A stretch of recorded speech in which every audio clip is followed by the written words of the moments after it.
Sia lodato Gesù Cristo e avanti con Maria.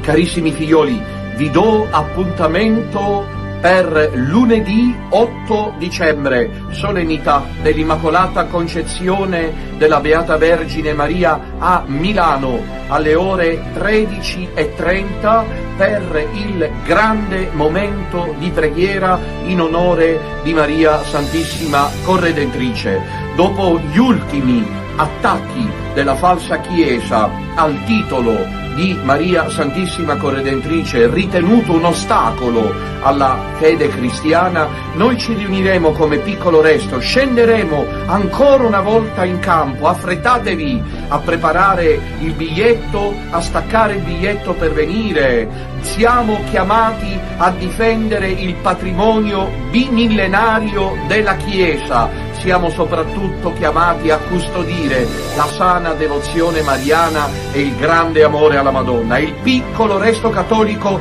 scende in campo lunedì 8 dicembre a Milano Assago, presso il centro congressi. Ci ritroveremo per un momento di fede, di preghiera, con la corona del rosario in mano, come popolo dei rosarianti, per cantare gli inni a Maria Santissima Corredentrice, per rispondere nella preghiera e con la fede agli ultimi attacchi della falsa Chiesa. Vi aspettiamo, non mancate, lunedì 8 dicembre a Assago, Milano, raduno del Piccolo Resto Cattolico in onore di Maria Santissima Corredentrice.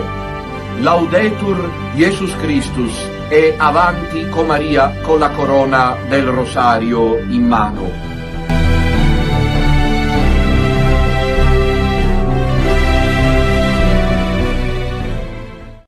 Sia lodato Gesù Cristo e avanti con Maria.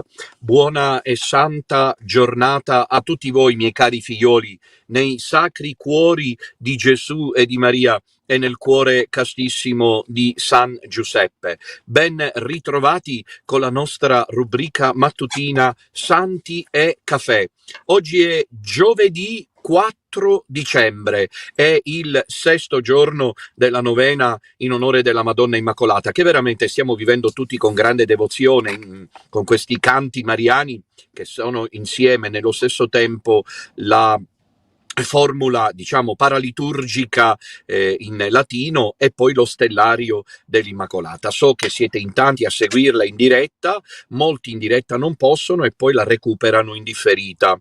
Mi congratulo con tutti voi per questo desiderio appunto di partecipare in preghiera alla preparazione alla festa della Madonna Immacolata. Quindi oggi è già il 6° giorno e così, come vedete, nel cerchio in alto alla mia sinistra ormai ci siamo. Mancano 4 giorni al raduno di Milano Assago.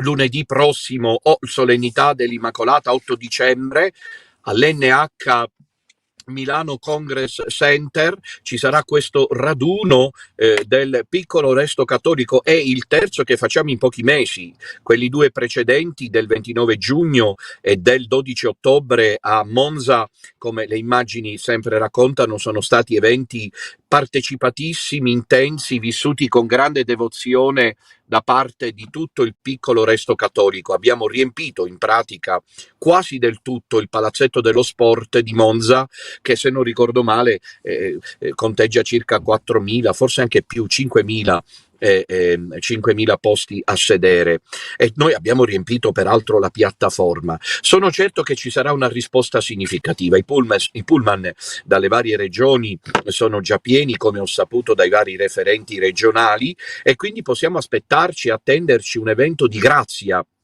Un evento nel quale, il terzo di questo incredibile anno 2025, nel quale noi, cari figliuoli, rilanceremo il titolo di corredentrice. Il titolo di corredentrice non è una replica, diciamo, rivoluzionaria alla falsa Chiesa, perché ormai la falsa Chiesa va per la sua strada, che è la strada della eresia celata, ma persino della apostasia, ma è invece voler rispondere, bene saperlo, agli appelli del cielo. Cioè non basta lamentarsi che ci sia chi asfalta la fede come sta facendo la falsa Chiesa di Roma, ora guidata dal falso Papa Leone XIV, il secondo in ordine di tempo che interrompe la successione apostolica petrina a Roma. Non basta lamentarsi, occorre scendere in campo e noi lo stiamo facendo una volta ancora di più. Chi di voi è della prima ora si ricorderà che quando tutti gridavano allo scandalo per poi però alla fine decidere di rimanersene ostinatamente con Bergoglio nel 2019 quando fece la blasfema processione di Pachamama in Vaticano, noi andammo a Roma. Io organizzai nottetempo, starei per dire, un incontro di preghiera e di riparazione nella città di Roma. Non eravamo in tanti, tra l'altro era proprio il periodo come adesso di preparazione al Natale, e abbiamo fatto quell'incontro di preghiera, quindi io sono abituato perché il cielo me lo chiede e dico di sì a questa dimensione militante che però grazie a Dio tutto il piccolo resto pare voglia fino in fondo mettere in campo, perché io lo so che fate sacrifici per venire, lo so che vi viene problematico investire economicamente per esserci, che bisogna prendere il treno da Roma per 4 ore circa, poi arrivare ad Assago, che bisogna prendere l'aereo. Una volta ancora di più voglio ringraziare i fedeli del piccolo resto calabrese, siciliano, sardo, pugliese, lucano, molisano, napoletano che vengono a Milano lunedì prossimo, perché sappiamo tutti molto bene che questo comporta, se si prende l'aereo o si viene con altri mezzi, un investimento economico. Allora, cari fedeli del nord, vedete, abbiate veramente grande affetto verso i fratelli e le sorelle del piccolo resto centro meridionale, perché gli incontri li facciamo sempre al nord per via delle infrastrutture, della disponibilità delle sale e per tante altre ragioni che conoscete. Però ecco, allora mi sembra che sia giusto che spendiate tutti voi veneti, lombardi, piemontesi, liguri, emiliani, romagnoli e toscani e anche friulani e trentini e altoatesini eccetera, esprimiate veramente un gesto di, come dire, compiacenza, di gratitudine anche ai fedeli del piccolo resto, che anche se vengono in pochi, però vengono. Non manca la Calabria, per esempio, non è mai mancata la Calabria, pur se con una partecipazione, diciamo, minima, però la Calabria non è mai mancata. Avevo pensato persino di far salire all'altare con la bandiera di ciascuna delle regioni un rappresentante di ciascuna delle regioni. Non vorrei che c'è la Calabria e non c'è la Val d'Aosta, per dire, no? Ecco, ma naturalmente la differenza, quindi un grazie a tutti quelli, ormai mancano 4 giorni, che si organizzeranno dal centro-sud Italia, un appello rivolto sempre, come sapete, ai romani, cari fedeli del piccolo resto, capitolini dell'urbe, fateci vedere la vostra presenza. Manifestateci la vostra presenza. Ecco, saranno appunto contattati i referenti regionali, perché questa volta vorrei un rappresentante all'inizio all'altare con la bandiera regionale di ogni regione d'Italia, per avere questa rappresentazione e rappresentatività della nostra identità cattolica di piccolo resto a Milano, per difendere il titolo di corredentrice. La differenza la fate sempre voi del nord, in particolare i veneti, diciamo il nord-est è quello che poi fa la differenza, vengono col pullman, vengono con le proprie macchine, con i mezzi eccetera, forse se lo facessimo, però sono venuti a Roma, comunque saremo lì a Milano, e allora è un avvenimento importante che mi permetterà di consegnarvi contestualmente anche il mio documento dal titolo Corredentionis Mysterium, che significa il mistero della corredenzione. L'ho chiamato Corredentionis Mysterium e non Corredentricis Mysterium, cioè mistero non della corredentrice ma della corredenzione. Ho voluto oggettivare, secondo lo stile che mi è anche caro, del realismo aristotelico e tomista, ho voluto oggettivare la questione, cioè Maria è corredentrice in quanto cattolicamente, dal punto di vista della grammatica cattolica, della identità della fede cattolica, quella non inquinata dalla matrice luterano-protestante, dalla matrice ariana o neo-ariana e così via, è una identità cattolica che passa anche attraverso il tema della corredenzione, anzitutto della redenzione e poi della corredenzione. Maria è senza dubbio corredentrice. E la paura che hanno avuto a Roma è quella che, come vi ho detto ieri, se vi ricordate nella puntata mattutina di Santi e Caffè, che loro sanno che la Madonna ad Amsterdam ha promesso un paio di cose con la proclamazione del quinto dogma mariano. Ha detto che è l'ultimo, ma la Madonna ha detto che si farà questo dogma, si riferiva forse all'8 dicembre, quando ci rivedremo noi ad Assago. Io questo non sono in grado di dirvelo, questo casomai potete dirlo voi, miei cari figliuoli. Quello che posso dirvi è che la proclamazione di questo dogma porterà, secondo le promesse della Madonna, alla pace nel mondo, e in questi giorni noi vediamo come i venti di guerra soffiano pesantemente sull'Europa, che sembra volere attaccare preventivamente la Russia. Cioè, leggevo in un giornale che in effetti uno dice: ma stiamo sognando, è un incubo far passare come una cosa del tutto ovvio che presto l'Europa attacca la Russia con i nostri figli. Va bene, la Meloni ha detto che non saranno mandati soldati italiani, ma bisognerà vedere, perché l'Unione Europea comanda, Bruxelles comanda, quindi vogliono i soldati. Si è parlato di se ho capito bene, dello schieramento di circa 800.000 soldati sul fronte ucraino per fronteggiare la Russia. Naturalmente questo non è un fronteggiare, a mio avviso, questo è un affrontare. Non lo so, è come se praticamente, che voglio dirvi, nella guerra tra due nazioni, poniamo, che ne so, Afghanistan e Pakistan, no? Tra Afghanistan e Pakistan improvvisamente scende in campo la Cina. È chiaro che lì succede il patatrac, ecco. E allora qui mi sembra, non so se siete d'accordo, io non entro nelle questioni geopolitiche, non mi schiero dal punto di vista della guerra in Ucraina. Io non mi sono mai schierato, come sapete, che ne abbia detto qualcuno dei miei soliti detrattori, che siccome io sono filorusso, e lo sono filorusso, perché questo non lo posso nascondere, ce l'abbia con il popolo ucraino. Questo non è vero. Io prego ogni giorno per le povere vittime del popolo ucraino e mi domando se il popolo ucraino è così veramente partecipe di questa guerra, ma non voglio toccare questo argomento, chissà se no che fine fa il nostro canale. Veramente il popolo ucraino è con Zelensky? La domanda è legittima. Il popolo ucraino è con Zelensky tutto? Quanta percentuale c'è di partecipazione delle masse ucraine a Kiev nei confronti del governo di Zelensky? Ecco, ma questa è un'altra storia. È una guerra che adesso vedrebbe prossimamente la partecipazione dell'Unione Europea. Cari, la gente non si accorge di quello che potrebbe accadere da un momento all'altro. E questo alto comandante della NATO italiano che ha detto la guerra ibrida, e poi l'altro, non mi ricordo il suo nome, il comandante degli Stati Uniti, Petraeus, mi pare che si chiami, adesso mi potrebbe sfuggire il nome, perché io, come potete capire, mi occupo di religione, teologia e fede, però cerco di stare attento a tutto, ma naturalmente in modo rapido, non sono un esperto di geopolitica, in questo senso vi rinvio, a mio avviso, a mio personale modesto avviso, alle analisi del sempre, secondo me, ottimo professore Orsini, il quale Petraeus ha detto, quello che ha fatto la guerra in Iraq: basterà dotare l'Europa, l'Unione Europea, dei missili vatte la pesca, come si chiamano, per fronteggiare e spaventare la Russia. Giustamente mi pare che sia stato Orsini, ha detto: ma questo come parla?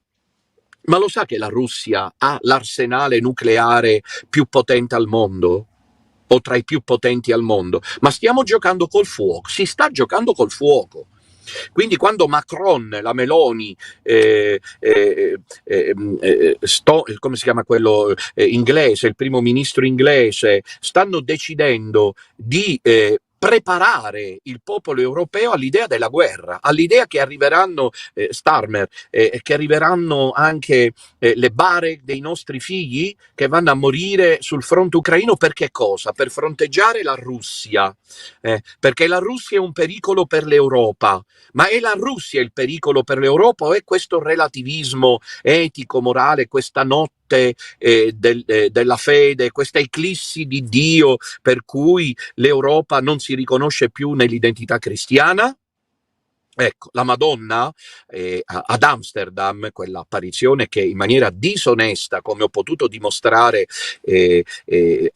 Fernandez ha bloccato le apparizioni di Amsterdam insieme a Bergoglio, la Madonna ha promesso che appena si farà il dogma ci sarà la pace nel mondo, una nuova effusione questi tre almeno, la pace nel mondo, una nuova effusione dello Spirito Santo e il trionfo del cuore immacolato di Maria. Perciò quello che andremo a vivere lunedì prossimo, 8 dicembre a Milano, non è di poco conto. Poi io ve l'ho detto, dal 29 giugno ad oggi, miei cari figlioli, io non ho cambiato il mio stile di vita e non lo cambierò, come vedete molto bene, resto quello che sono. Questo dovrebbe, spero, rincuorare non pochi di voi di fronte alle preoccupazioni del Leone di Maria, il Papa, e quelle cose lì. Come vedete rimango fermo, pur sapendo che questa percorrenza Dio può volerla e sarà come Dio vorrà, cioè Dio stabilirà, il Signore, noi facciamo la nostra parte, poi Dio stabilirà quale credito attribuire a quello che andremo a fare lunedì prossimo. Ecco, proclameremo, però questo già ve l'ho annunciato, il titolo di Maria Corredentrice.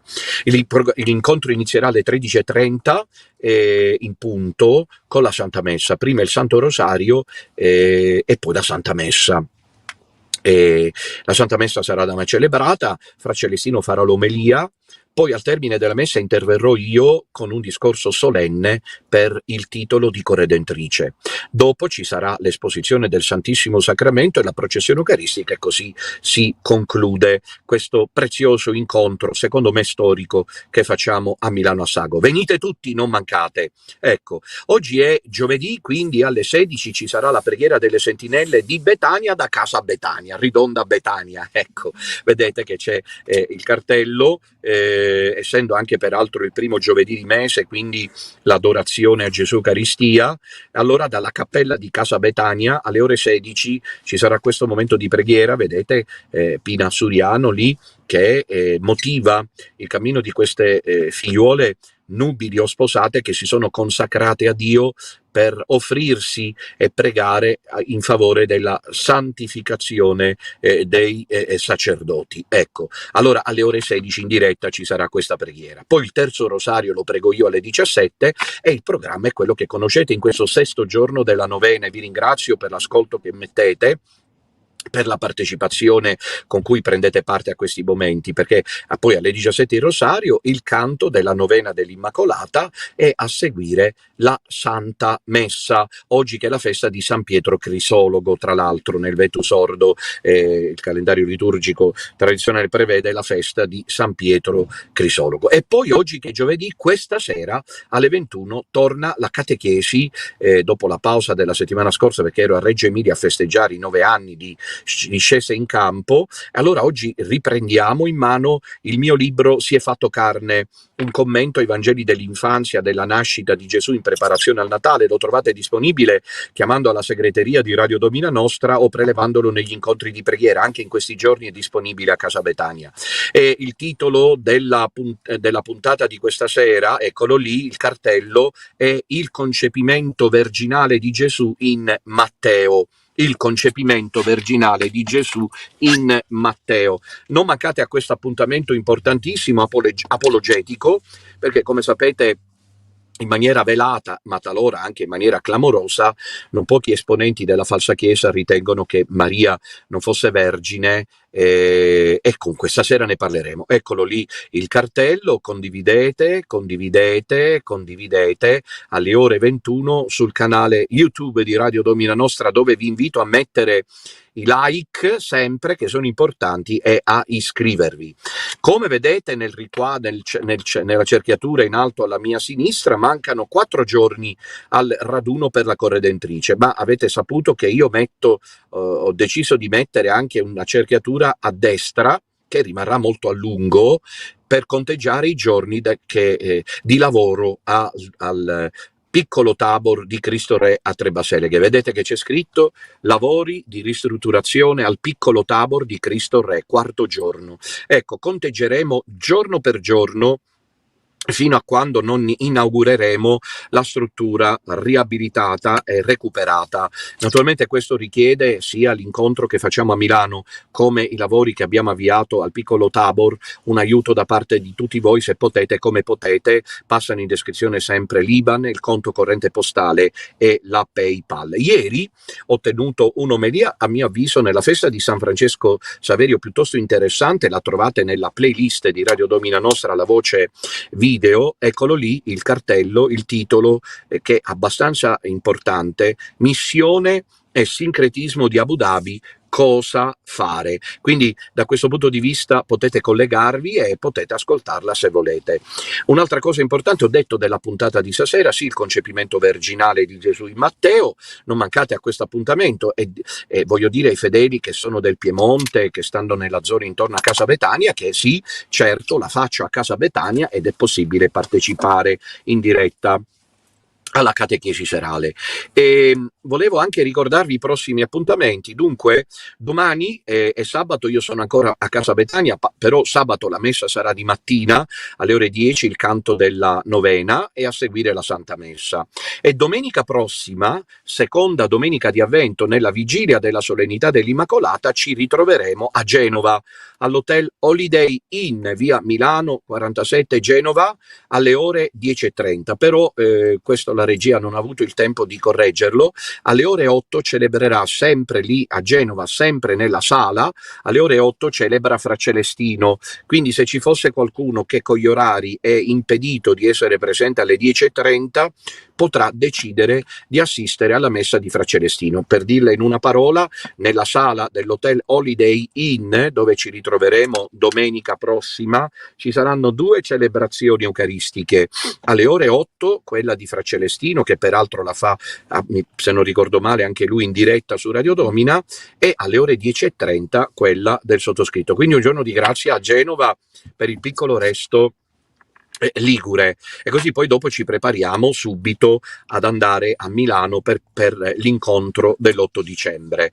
E io poi volevo ricordare già da subito che subito dopo il raduno di Milano dell'8 dicembre andrò in Romania e Polonia. Ecco, allora in Romania sarò domenica prossima, domenica l'altra, 14, eccolo lì, 14 dicembre in Romania, a Cluj-Napoca, alle ore 12, ora locale. Sapete che c'è il fuso orario, quindi alle ore 12 d'Italia, in Italia, alle ore 12 in Romania, in Italia saranno le ore 11. Questo domenica 14 dicembre a Cluj-Napoca in Romania. Invece, giorno 16, martedì 16, questa è una notizia che do oggi per la prima volta, martedì 16 è il giorno in cui inizia la novena di Gesù Bambino.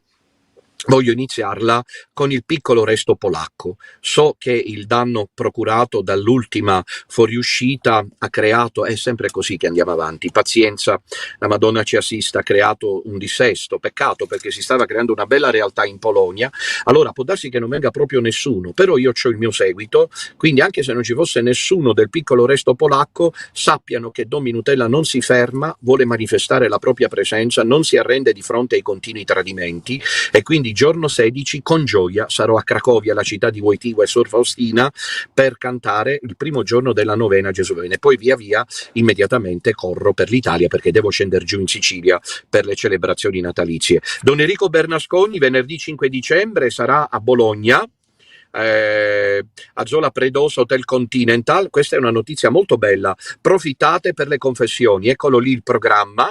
Sarà per le confessioni alle ore 16, per la Santa Messa alle 18 ci picca. Bravo Don Enrico, ci congratuliamo, ci diciamo congratulazioni tra di noi, bravo, io lo dico a lui, bravo lo dice a me, ecco. 2 ore di confessioni, quindi cari emiliani e cari romagnoli, profittate, perché così poi non avete il problema di farlo all'ultimo istante a Milano. E domenica 7 dicembre Don Enrico sarà a Piacenza, eccoli che bello, al Best Western Park Hotel, che io conosco come hotel, alle ore 9 le confessioni, 2 ore di confessioni, alle 11 la Santa Messa. Congratulazioni a Don Enrico che si rende disponibile per questo momento. Il campo vocazionale sarà per le figliole che vogliono entrare nella compagnia di Maria o si interrogano se quella è la strada, dal 27 al 30 dicembre. Andiamo alla puntata di oggi che è molto interessante. Prego la regia di mostrare il titolo di questa puntata di oggi. Eccolo lì.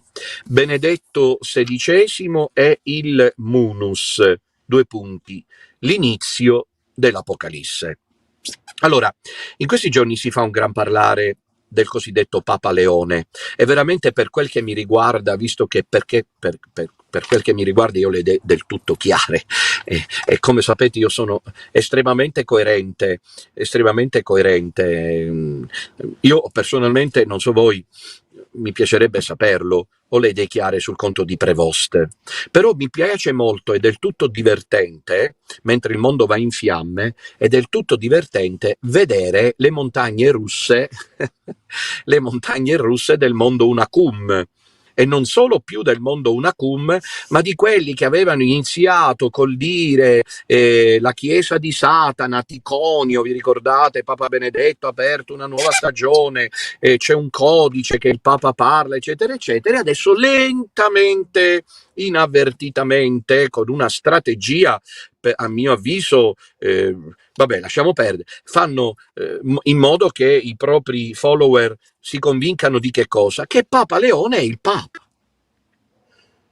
che è così discreto questo Papa, è così elegante, mette la mozzetta, la stola, poi ogni tanto ancora pur lui come Bergoglio parla cattolico, quindi tutti subito, c'è una di queste qui, non mi ricordo come si chiama, questi cooperatori solitari, guardate, io me la rido che so, perché appena il Papa parla cattolico subito rilancia la questa, avete visto il Papa? Ma non è che lo dice agli altri, è per convincere se stessa, perché finalmente non c'è niente di più grottesco, ma voi immaginate negli anni 70, 60, 50, eccetera, che i cattolici dovessero aspettare che il Papa diceva qualcosa di cattolico?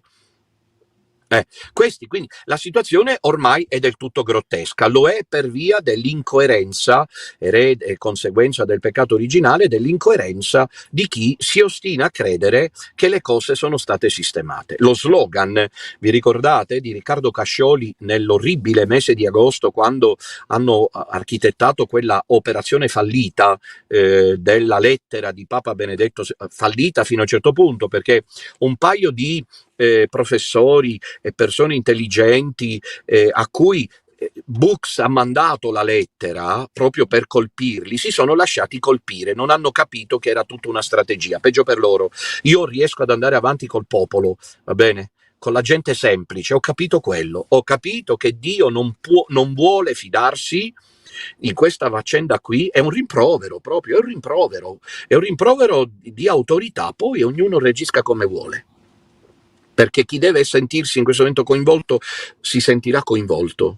Questi professori che inizialmente, questi teologi, questi studiosi di storia, questi competenti che all'inizio mi dicevano si prepari alla sua missione e poi scompaiono, proprio prima mi dicono e poi scompaiono, perché non hanno capito che il tempo che viviamo è un tempo del tutto, oppure l'avevano capito ma risulta troppo difficile, troppo complicato. E allora nel mese di agosto hanno architettato quella iniziativa clamorosa, vi ricordate, in cui avevano pensato di porre fine al piccolo resto, al signor Minutella, falso profeta, e alla gente senza ragione che sareste voi.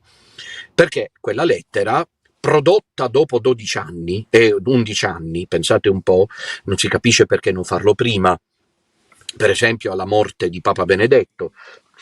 Non so se siete d'accordo, sarebbe stato molto più onesto farlo alla morte di Papa Benedetto XVI. Il 31 dicembre del 2022 Monsignor Bux produceva la lettera. Allora forse ancora era un po' più ragionevole e si poteva discutere, ma pubblicarla dopo la morte di Papa Benedetto, dopo la morte di Bergoglio e dopo un paio di mesi dello pseudo-pontificato del suo successore è stata un'operazione disonesta, falsa, inutile, che Dio non ha benedetto, e le prove le abbiamo portate. Avevano scritto che il motivo per cui producevano quella lettera ad agosto, se vi ricordate, era perché bisognava cambiare pagina. Ed è divertente vedere che effettivamente gli eventi hanno dato ragione al mondo Unacum, sempre più grottesco. Questo mondo Unacum hanno una spina nel fianco che è Don Minutella, lo vogliono più morto loro che non i bergogliani, i massoni che stanno in Vaticano. Di questo sono più che sicuro, sono la loro spina al fianco,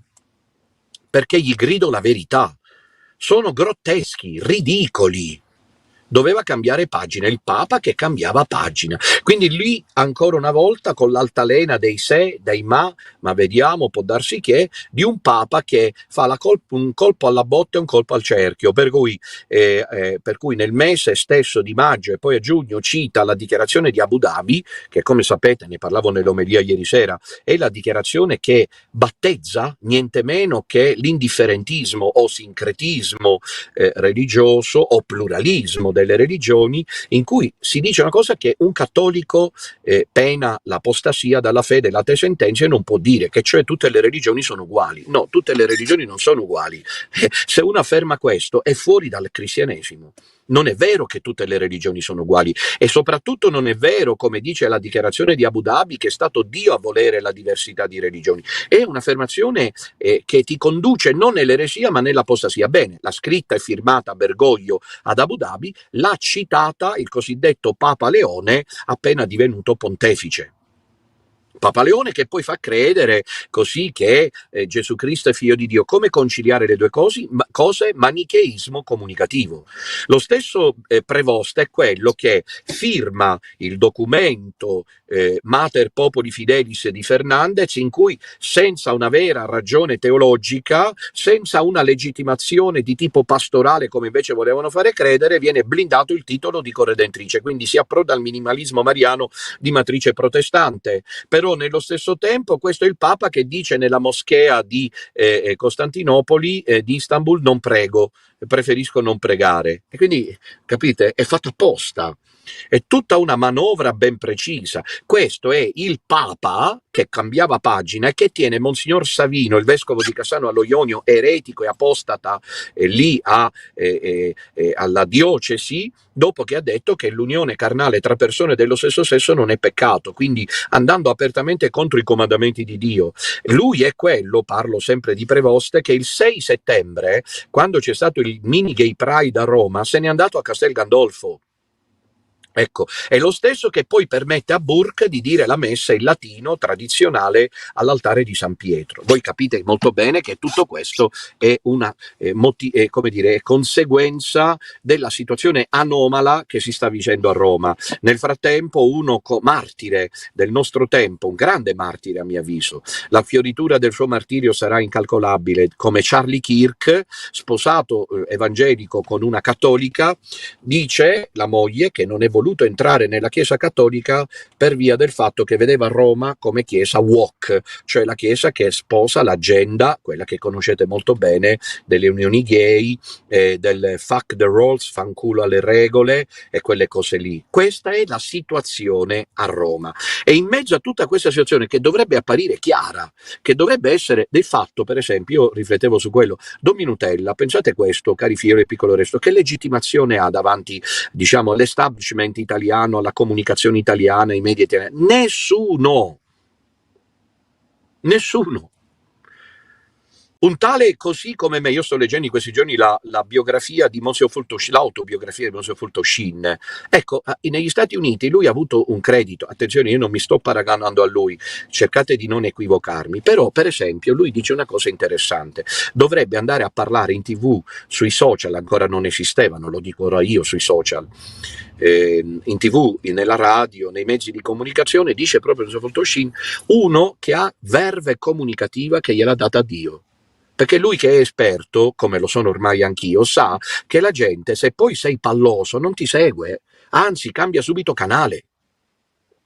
Mi sembra che i nemici dovrebbero anche loro, e infatti lo fanno quando parlano tra di loro, riconoscere che Minutella è dotato di carisma comunicativo, che Minutella ha doti da leader, che Minutella è uno che non si arrende e soprattutto buca il video, come si dice, cioè anche il nemico lo ascolta volentieri, sta lì col fiato sospeso perché è uno che tiene la gente col fiato sospeso mentre parla. E questo attualmente non è un autoelogio, è un dono di Dio. Però mentre Monsignor Fulton negli Stati Uniti riusciva ad avere un seguito perché lo star system televisivo lo valorizzava, l'episcopato americano fino a un certo punto lo ha accompagnato, sostenuto, eccetera, guardate che fine fa uno carismatico come Minutella in Italia che ha le idee chiare. Non esiste. Per tutti Don Minutella non è innominato da anni. Ogni tanto quando sono costretti a parlare di me dicono, come ha fatto Cascioli, falsi profeti. Va bene? Oppure qualche volta ci sono alcuni, e ancora oggi se la TV si deve occupare di me, avviene il giallo delle Iene, che mandano una troupe camuffata di pellegrini del Piccolo Resto all'incontro del 12 ottobre con le telecamere nascoste, ma loro non sanno che io ho anime che sanno azzannarli perché li hanno scavati. Sappiate che io sono circondato da figlie e donne che come donne vi sgamano. State attenti, male che vada, mandate altre donne che se la combattono tra di loro, perché come maschi ci siete caduti come citrulli. Avete fatto finta di essere portatori, siete venuti lì come per partecipare all'incontro un paio di figlie mie spirituali da brave donne, e le donne mi capiscono, ecco perché io sono circondato di donne, vi hanno sgamato come bambini a scuola che fanno la marachella. Avreste dovuto vergognarvi.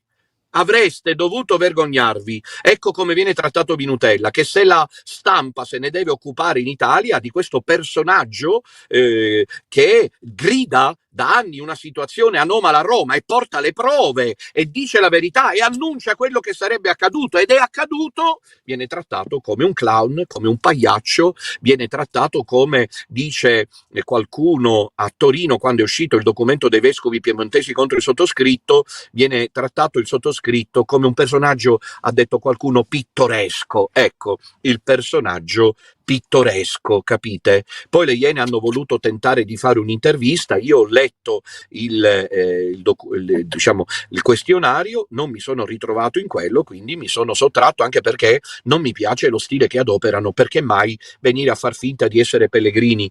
Accreditatevi, abbiamo sempre accreditato, hanno pure finto di passare la Porta Santa come se fossero pellegrini, dovrebbero vergognarsi. Ecco, questa è la situazione, ma mentre Minutella è trattato come un mostro da pagliaccio, mentre Minutella è continuamente tradito, e lì c'è l'opera di Satana che a tutti i costi vuole screditarlo, capito? Perché ogni volta che c'è qualcuno che se ne va, naturalmente i nemici sono lì ad alzar fumo, come gli indiani, pelle rossa, no? Alzano il fumo per dare il segnale della vittoria e annunciano continuamente ad ogni singolo tradimento di un prete, di una suora, di un seminarista, di una consacrata, di un consacrato, di una famiglia, di un laico, di una laica, annunziano puntualmente che per Minutella è finita, perché non vedono l'ora che finisca. In realtà sono finiti loro, perché adesso voi capite come funziona. Funziona che c'è un mondo che inneggia Papa Leone. Papa Leone non è il Papa.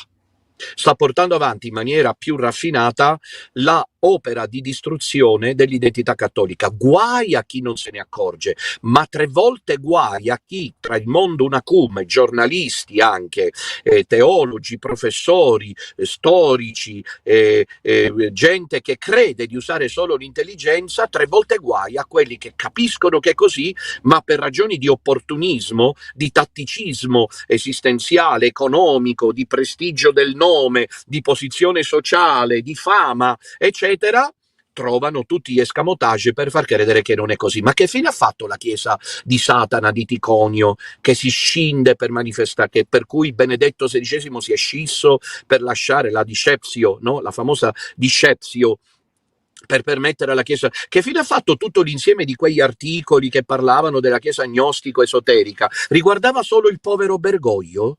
Povero Bergoglio! Solo lui era il colpevole. Quindi, morto Bergoglio, è venuto Papa Leone, adesso volemos e bene, visto che siamo a Roma, volemos e bene, capito? Perché Leone è il Papa Beh, stiamo vedendo, eh. Voi intanto continuate a seguirmi. Quell'altro, quella era la chiesa, quell'altro lì, il Lombarde. Questa è la chiesa, va bene? È la vera chiesa. Il Papa è falso, ne è venuto un altro. Ancora oggi siamo lì a cercare di capire se per lui, per loro, per quelli che lo seguono, è il Papa o non è il Papa. Voi lo capite, fiori cari, che cosa significa tutto questo? Allora bisogna ricondurre tutto alla foce, e cioè alla scelta di Benedetto XVI, che non dobbiamo dimenticare, perché a partire da lui che tutto questo si avvia, cioè praticamente qui siamo in presenza di un Benedetto XVI che si dimette ma trattiene il munus, ed è questo l'aspetto che mai dovete dimenticare. Abbiamo un Benedetto XVI che si dimette e trattiene il munus, per cui i due che sono venuti dopo di lui, e cioè il Bergoglio alias Papa Francesco dal 13 marzo 2013 al 21 aprile 2025, è un falso Papa.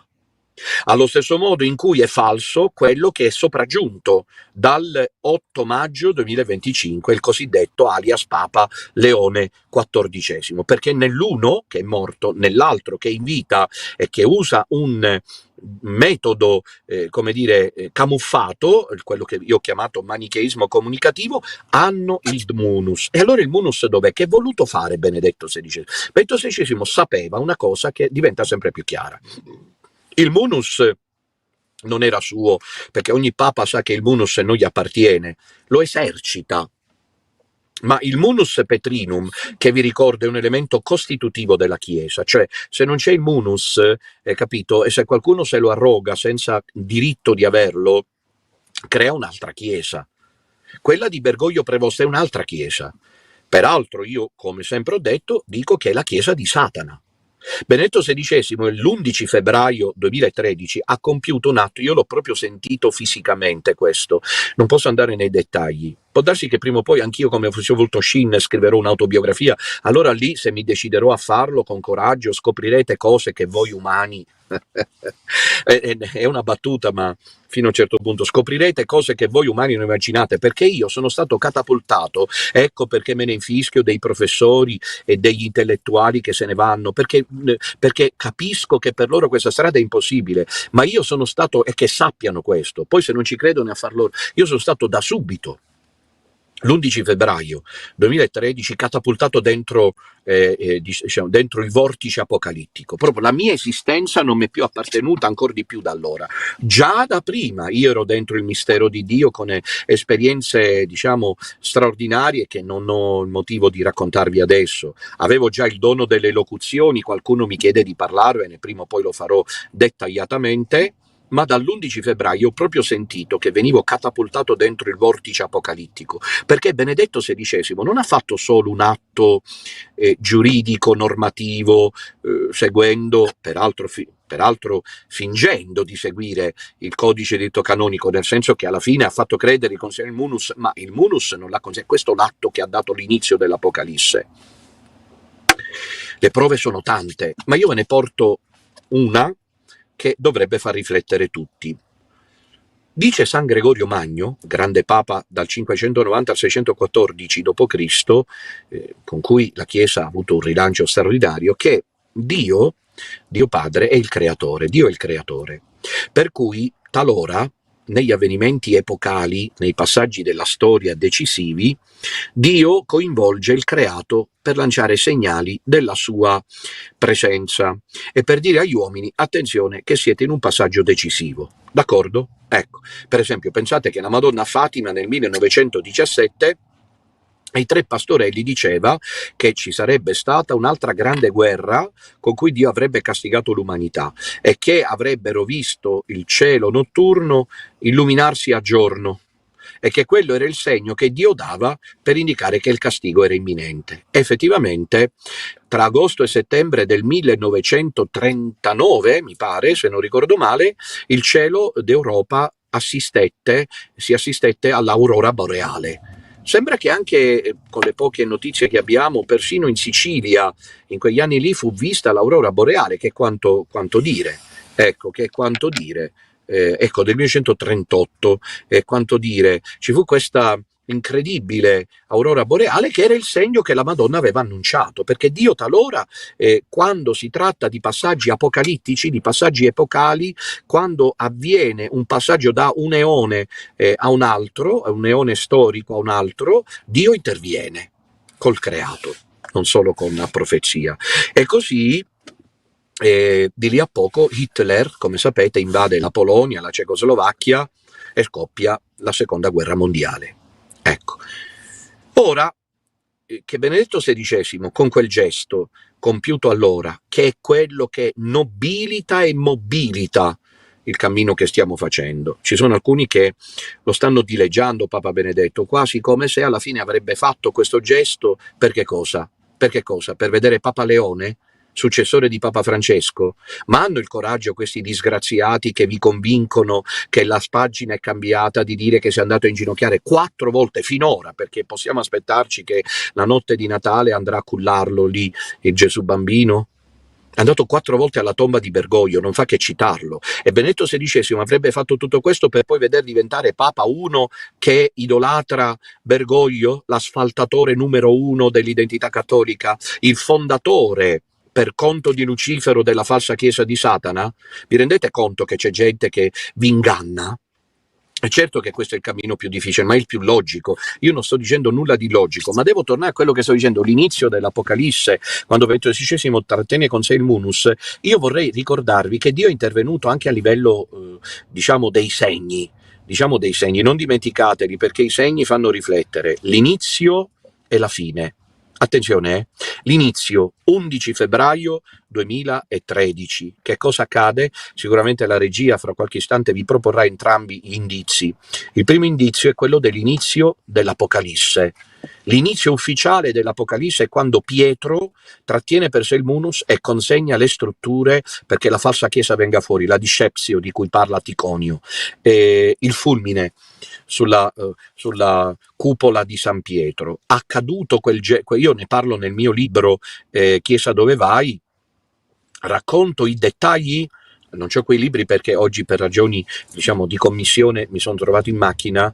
Racconto i dettagli di questa foto fatta da un fotoreporter che era a Roma, ovviamente, per commentare le dimissioni di Papa Benedetto XVI, e che, pensate un po', Dio ha permesso che scattasse la foto così sulla cupola di San Pietro esattamente nel momento in cui, in maniera incredibile, eccola lì la foto emblematica, figlioli cari, il fulmine del castigo di Dio si abbatte, come vedete, sulla cupola di San Pietro. Uno potrà dire una coincidenza, affari vostri. Godetevi lo spettacolo di queste coincidenze. Noi, invece, io, guida del piccolo resto, vi dico che questo fulmine sulla cupola di San Pietro, proprio la sera dell'11 febbraio, quando il mondo era in fibrillazione, perché era accaduto qualcosa di inaspettato, di assolutamente clamoroso, inedito, che cioè Papa Benedetto un paio di ore prima aveva annunciato di dimettersi, però si manteneva per sé il munus. Questo è l'inizio, proprio l'inizio. Il fulmine sulla cupola di San Pietro. Proporrei ai fotoreporter di andarsi a piazzare lì quando ci sono temporali a Roma per vedere se accade e quando dovrà accadere, casomai. Ecco, ma la fine è anche importante del pontificato di Benedetto XVI. Siamo al 31 dicembre 2022 e Papa Benedetto muore. Bergoglio ordina che i funerali siano celebrati qualche giorno dopo, credo il 4, se non ricordo male, 4 gennaio 2023, e ai funerali di Papa Benedetto XVI, l'ultimo Papa regnante, funerali celebrati e imbastiti dal burlesque della falsa chiesa con a capo Bergoglio, i romani presenti al funerale assistono ad una cosa che succede ogni tanto, ma non è frequente a Roma, e che sia accaduta proprio ai funerali di Papa Benedetto, collegata al fulmine in piazza San Pietro, alla cupola, sempre a piazza San Pietro, come ora la regia vi mostrerà, è accaduto questo fenomeno atmosferico. Eccolo lì, lo vedete, la nebbia su San Pietro, ai funerali di Papa Benedetto, con quella che tra l'altro lì sembra quasi una croce nel cielo, no?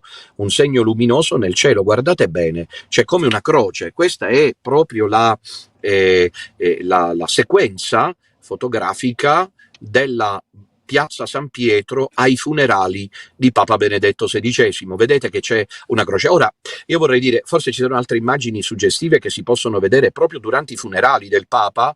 Si vede proprio una Piazza San Pietro, poi piano piano, via via, mentre finiva il funerale, la piazza si è aperta, si è aperto il cielo, diciamo così, ma ai funerali era nebbia fitta. Ora io vorrei dire ai buontemponi che erano con noi e ci hanno scaricato, mi hanno scaricato considerandomi uno fuori di testa, considerando che io voglio farmi papa, che io mi sono fatto la mia chiesa, che Dio segnali ne ha dati tanti, che Bergoglio e ora Prevost non sono papi, che cioè siamo in presenza della costruzione mostruosa di una falsa chiesa, corpo mistico dell'anticristo, che proprio secondo Monsignor Fultoscin sembra ancora in tutto la chiesa cattolica, ma è la chiesa che l'anticristo prende in mano per fronteggiare, come si legge in Apocalisse 13, prima la donna vestita di sole e poi la sua discendenza.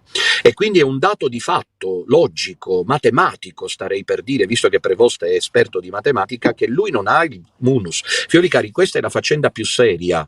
È inutile che ci siano quelli che ancora sfogliano la Margherita fino al 2036. State tutti molto attenti, perché con le cose di Dio non si scherza. Non pensino di insacchettare Dio. L'agire di Dio è libero e imprevedibile. Lo dico come minaccia, proprio. Minaccia si capisce, spirituale, teologica. La teologia è minacciosa. Lo dico ai giornalisti, agli storici, ai teologi, ai monsignori, ai preti che mi ascoltano volentieri, ma poi fanno finta che io non esista, perché gli piace la musica, capiscono che è gradevole la musica, sentono che è vero, ma mai e poi mai muoveranno un passo. State attenti perché Dio è imprevedibile. Per cui il dato di fatto è che stanno lì a discutere se Prevost è Papa. No, non è Papa, punto e basta. Prevost non è Papa. Ecco, vedete un'altra immagine che mostra Piazza San Pietro. Ma torniamo su di me adesso, perché voglio giungere alle conclusioni, e sì, perché sono già le 10:08 e 7. Prevost non è il Papa, non ha il munus. Si è avviata con la complicità di tutta questa gente che diciamo disertrice, no? C'è un disertare la verità, perché diventa scomodo andare con Don Minutella, va bene? Seguire il piccolo resto.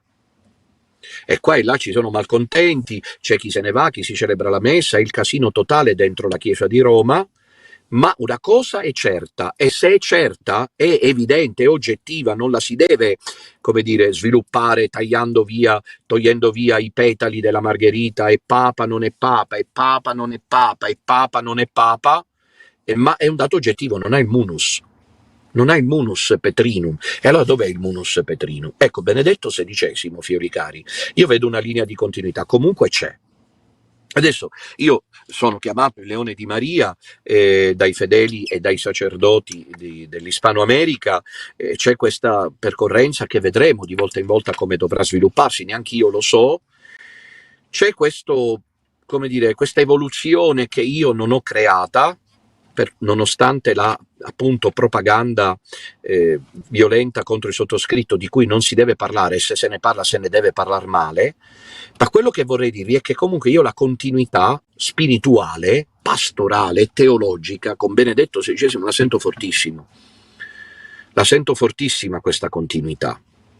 Cioè Benedetto XVI ha detto al giornalista Peter Sewald, nel libro Ultime Conversazioni, che siccome era un libro, naturalmente non potete immaginare che il Papa abbia risposto a domande inaspettate, ma era tutto un canovaccio ben preparato. E verso la fine del libro, se vi ricordate, ne abbiamo parlato più volte, alla domanda: ma lei è l'ultimo Papa? Domanda che non andava fatta, perché nel frattempo c'era uno vestito di bianco in Vaticano, a Santa Marta, lui era Mater Ecclesiae, Benedetto, che diceva di essere il Papa. Quindi è una domanda ridicola, è una domanda irriverente. Se c'è il Papa, che domanda è lei l'ultimo Papa? Va bene, poi la domanda precisa di questo tipo qui, però la domanda non si fa. E Papa Benedetto se l'è fatta fare, forse l'ha pure procurata lui quella domanda. Risposta di Papa Benedetto, che avrebbe dovuto essere: ma come si permette? C'è un Papa che regna, è una domanda pericolosa, rischiosa, io non intendo rispondere a questa domanda perché non sono l'ultimo Papa, casomai l'ultimo può essere Papa Francesco. La risposta di Papa Benedetto è niente di più sorprendente: tutto può essere. Lei è l'ultimo Papa, secondo questa risposta, tutto può essere.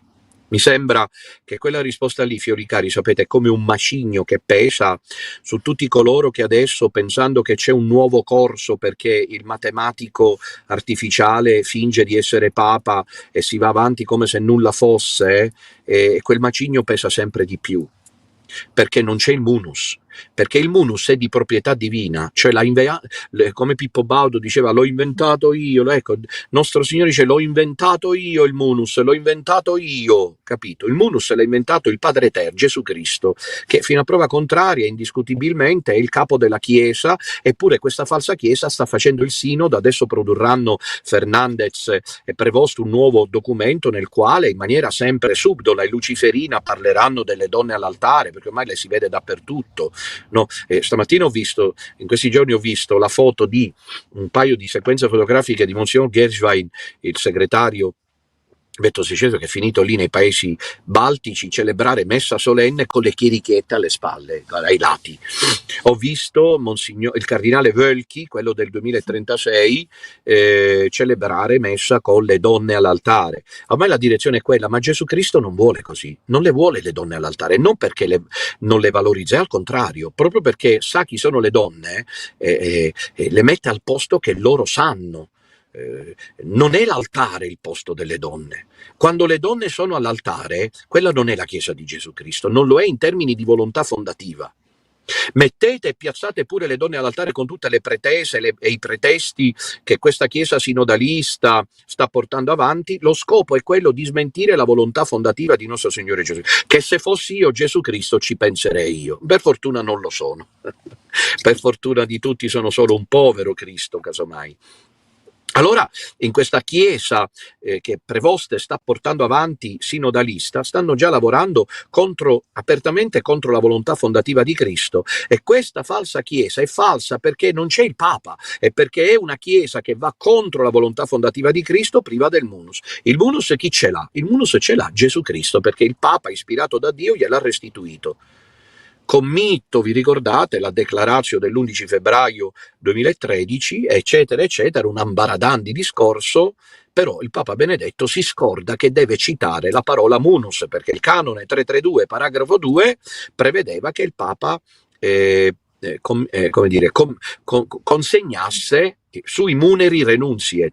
Quindi quel modo lì il Papa Benedetto ha fatto anche in modo di mandare in soffitta la dimensione canonistica, giuridica, per far capire che iniziava un tempo di Apocalisse, un tempo nel quale la Chiesa, come lui stesso aveva detto anni prima, si sarebbe, identificata in un piccolo resto. E qui tornano in mente le parole del cardinale Caffarra, arcivescovo di Bologna, benemerito, che prima di morire, piangendo, dice al sacerdote che lo assiste: bisognerà ricominciare da capo. Ecco, con la consegna del trono e il modo con cui egli trattiene il munus, Papa Benedetto ha dato avvio al tempo, l'epoca dell'Apocalisse, quello dello scontro finale tra la donna vestita di sole e il drago rosso.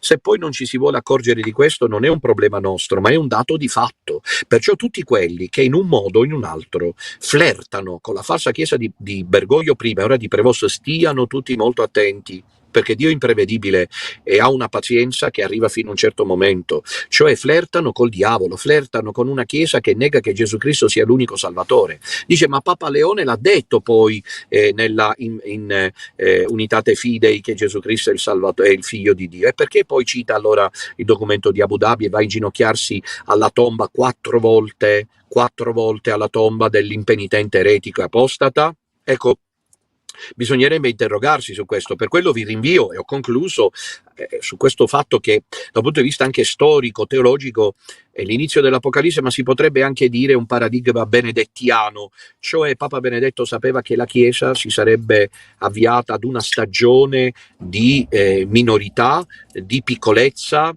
di clandestinità, di irrilevanza mediatica, e io credo che noi del piccolo resto siamo esattamente quelli che portiamo avanti questo progetto di Papa Benedetto. Io questa continuità la sento molto forte, in mezzo allo step che ci è dei due falsi papi, il secondo dei quali durerà probabilmente, verosimilmente più a lungo, anche se ho letto ieri che qualcuno già annuncia le possibili dimissioni di Papa Leone fra qualche tempo. Pensate un po' che roba, ma naturalmente sono scoop inutili. In mezzo a questo step invalido io sento questo legame con Papa Benedetto molto forte e mi colpisce. Ci dormo, non è che, però mi colpisce che ci siano preti dell'America, Ispano-America, che saluto con affetto. In particolare vorrei salutare attraverso Vicente, che so che ascolta, gli chiedo di far pervenire i miei saluti e quelli di tutto il piccolo resto a padre Ciabelo e a padre Tamaio, che vengono a dirci da oltreoceano, vengono a dirci, non a dirmi, a dirci, perché siamo tutti coinvolti. Don Minutella es el León de María, il successor de Papa Benedetto, capito? Vengono a dircelo dal Messico, quasi quasi mi metto il sombrero, capito? È interessante questo, perché Bergoglio l'ultima volta si fa vedere con il poncio peruviano, verosimilmente a mio avviso proprietà di Prevoste per annunciare il suo e invece dal Messico vengono a dire che la continuità è con il Leone di Maria, Don Minutella. Quelli hanno chiaro, per quanto lì, diciamo, come dire, dentro il piccolo resto c'è un parterre di fedeli, e questi mi preoccupano, secondo me prima o poi andranno via anche loro, che sono, e infatti l'esperienza insegna. C'è un laico che aveva il mio numero telefonico, lui doveva bacchettarmi, spiegarmi ogni volta cosa fare, cosa non fare, io l'ho sopportato per tempo, adesso anche lui si sta facendo la sua chiesa, nella speranza che l'ultimo sacerdote uscito gli garantisca le messe. Spero che il confratello di cui parlo abbia il coraggio e la dignità di non mettersi apertamente contro. Però questo laico era quello che pontificando mi scriveva ogni volta come dovevo comportarmi. Bravo, hai fatto bene, o i messaggi con hai fatto bene, si fa così, su questo hai sbagliato. Nessuno si è mai permesso di far quello. Lui sì, e infatti se n'è andato. Perché questo non è un cammino per i sapienti e i dotti del mondo. Si parte da Betlemme, dove sono solo i pastori fetenti, puzzolenti e brutali ad adorare il Messia, mentre i dottori della legge, i professori di storia della Chiesa, i giornalisti romani se ne stanno dentro il Tempio a studiare. I pastori vanno, capito? Vi sto dicendo, piccolo resto, che siete una manata di fetentoni. Ma non neanche io me la passo tanto bene, capito? Questo cammino è per la gente semplice, perché chi è semplice ho concluso, ha disponibilità a credere che l'agire di Dio. Io devo rivelarvi che c'è stato un confratello, non dirò chi, che mi ha chiesto, forse c'è pure rimasto deluso, ma allora lo proclami il dogma giorno 8 o no? Perché dice, ho sentito che tu vuoi fare il titolo, ma sta cosa che significa il titolo? Proclami il dogma o il titolo? Io poi ho preso tempo, però mi ha colpito questo detto da un confratello, perché è un confratello che appunto non conosce la superbia, quindi può esprimersi liberamente.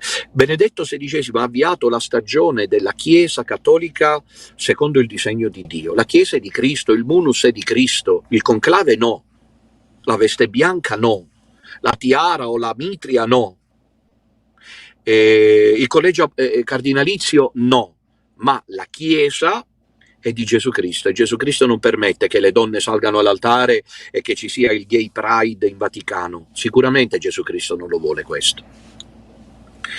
E allora è il tempo in cui capire che Benedetto XVI ha avviato una stagione apocalittica, noi la stiamo vivendo in pieno e giorno 8 facciamo un ulteriore passo in avanti. Voi pregate per me, io devo avere molto coraggio, già mi scoraggiano di andare in giro, perché se no puoi avere questo pericolo, possono fare questo, no, io vado avanti come la Madonna, un piccolo tra le braccia della Madonna. Papa Benedetto era molto timido, molto riservato, io non lo sono, però tutte e due siamo piccoli nel regno dei cieli, e questo cammino non è per i sapienti, dotti, intelligenti, nel senso diciamo terreno, mondano della parola, ma questo cammino è per le anime semplici, e chi è semplice Dio gli rivela la verità. Tutti i manovratori, tutti coloro che fanno doppio gioco, che hanno interessi occulti, tutti quelli che vogliono specularci economicamente con la fama e il successo, dentro questo Dio li abbandona a se stessi, e la percorrenza va avanti, come si legge, visto che siamo in avvento,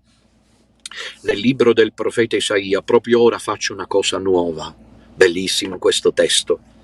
Non ve ne accorgete, dice Dio.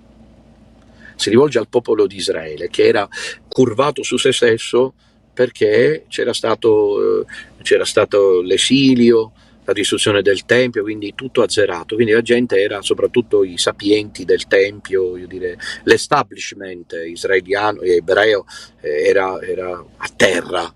E allora Dio manda il profeta, e per bocca del profeta Isaia dice: proprio ora faccio una cosa nuova, non ve ne accorgete? Che bello! E ci torneremo su questo testo profetico. Proprio ora faccio una cosa nuova, dice il profeta Isaia, dice Dio per bocca di Isaia. Non ve ne accorgete? Ecco, Dio sta facendo una cosa nuova, annunciata però dal terzo segreto di Fatima. La Chiesa Cattolica da Benedetto XVI prosegue attraverso una maniera insolita che fa capire che siamo nel tempo dello scontro finale dell'Apocalisse, e che quella che c'è a Roma è una falsa chiesa, il corpo mistico dell'Anticristo. Rispondiamo a un paio di telefonate, non senza prima avervi ricordato che questa sera alle 21 c'è la catechesi del giovedì dal mio libro Si è fatto carne, che è disponibile, i Vangeli sul Natale del Signore, il concepimento vergine Gesù in Matteo. Questa sera alle 21 condividete. Rispondiamo appunto a un paio di telefonate. Pronto? Sia lodato Gesù Cristo. Sempre sia lodato. Da Roma, padre.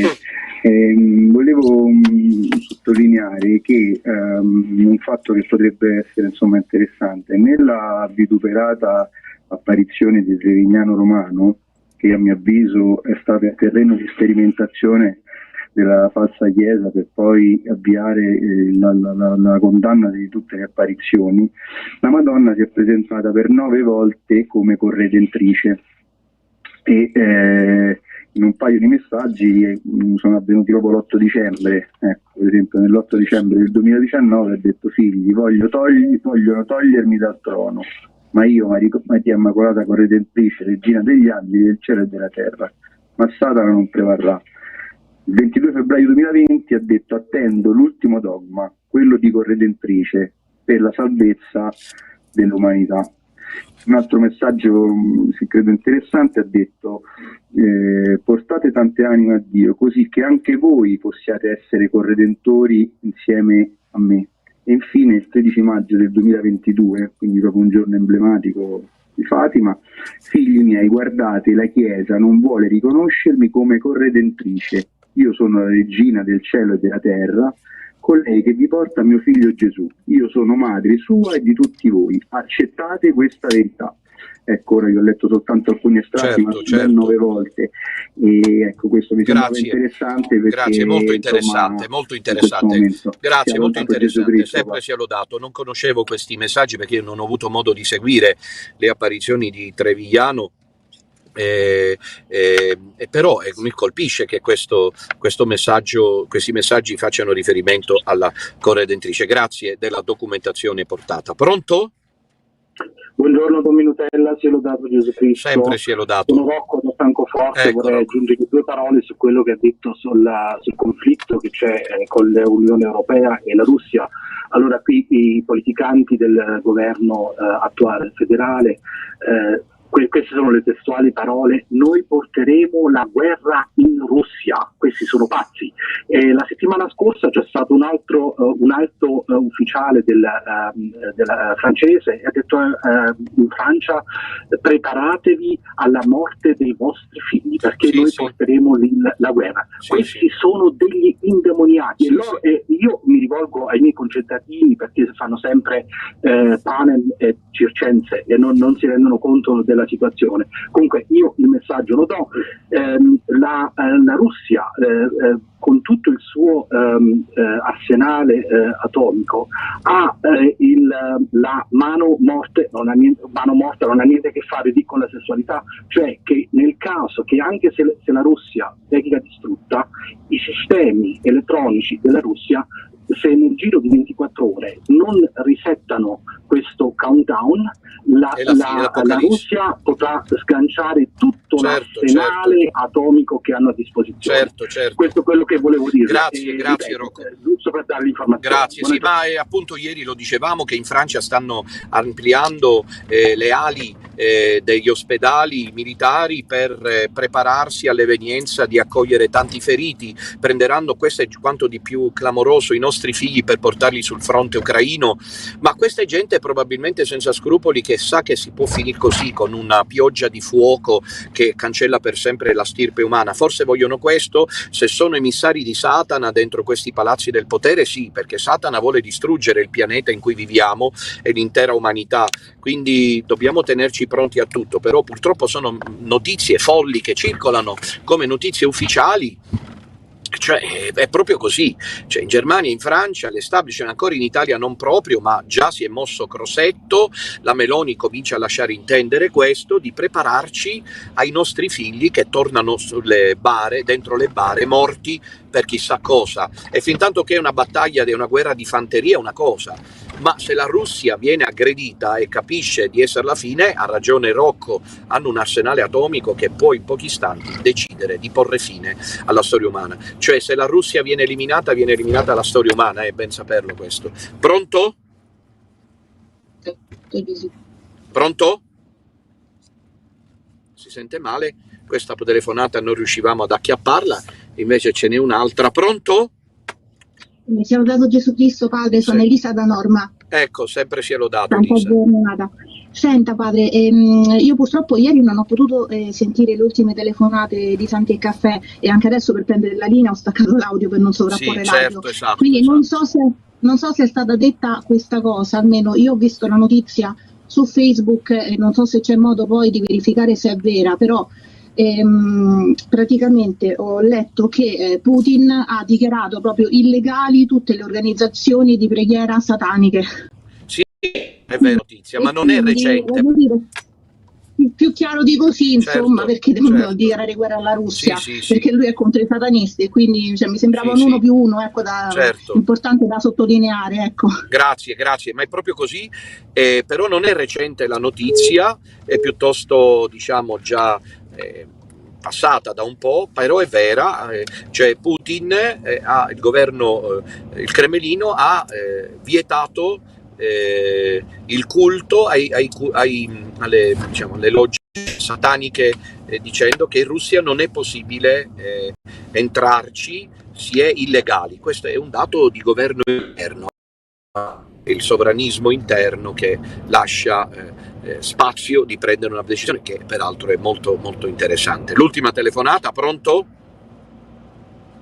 Sia lodato Gesù Cristo. Sempre sia lodato. Sono Elisabetta dalla Svizzera. Ecco Elisabetta, carissima. Come sta? Ringraziamo Dio, un po' di freddo ma va bene, ecco. Piove, fa freddo, c'è nebbia, non manca nulla, è la stagione mia preferita. Anche la mia, ma qui abbiamo la neve, abbiamo il ghiaccio, dai. Dai, allora posso consolarmi. Sì. Allora, intanto vorrei comunque ringraziarvi ancora tutti, vorrei ringraziare tanto le suorine.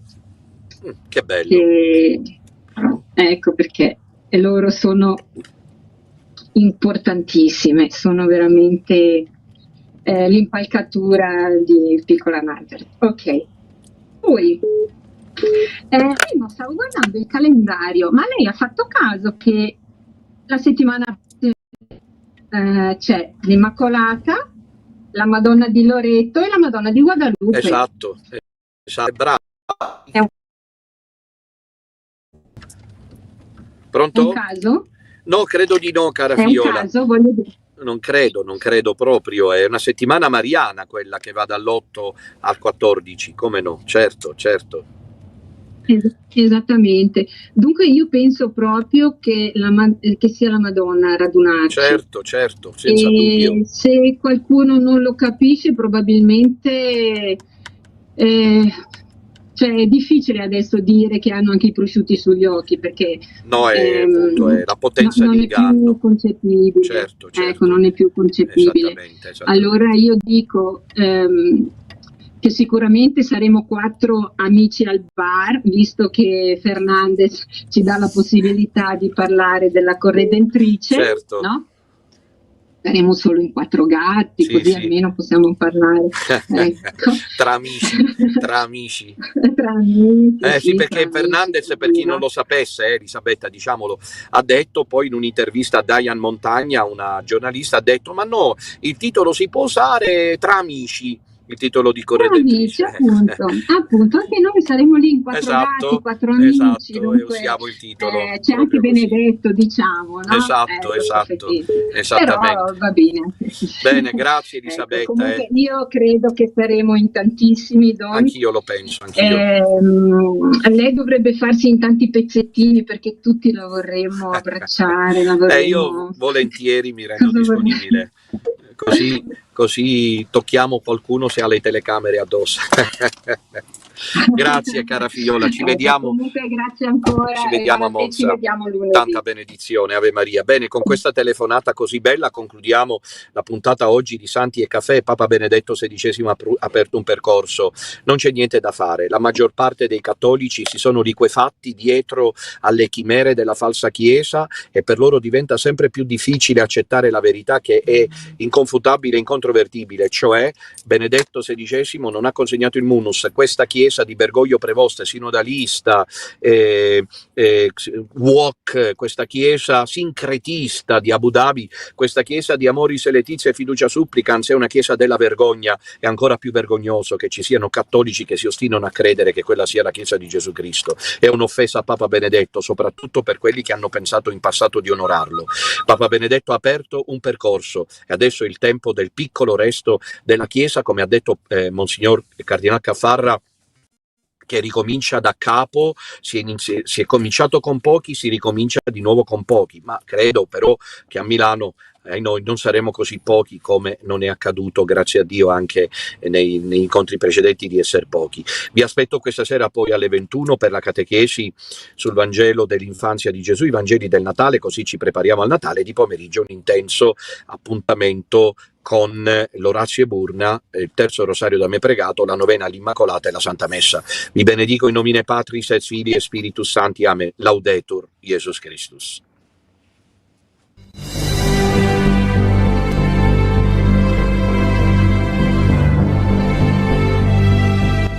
Sia lodato Gesù Cristo e avanti con Maria.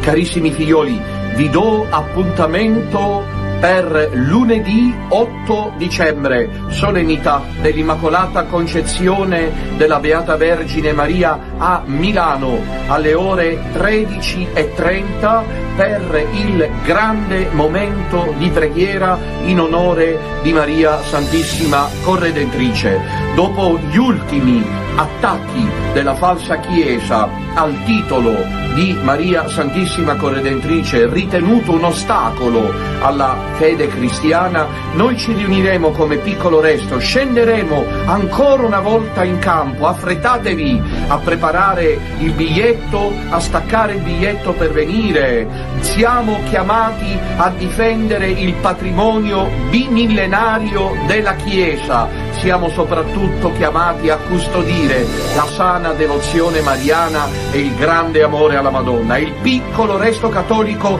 scende in campo lunedì 8 dicembre a Milano Assago, presso il centro congressi. Ci ritroveremo per un momento di fede, di preghiera, con la corona del rosario in mano, come popolo dei rosarianti, per cantare gli inni a Maria Santissima Corredentrice. per rispondere nella preghiera e con la fede agli ultimi attacchi della falsa Chiesa. Vi aspettiamo, non mancate, lunedì 8 dicembre a Sago, Milano, raduno del piccolo resto cattolico in onore di Maria Santissima Corredentrice. Laudetur Jesus Christus e avanti con Maria con la corona del rosario in mano.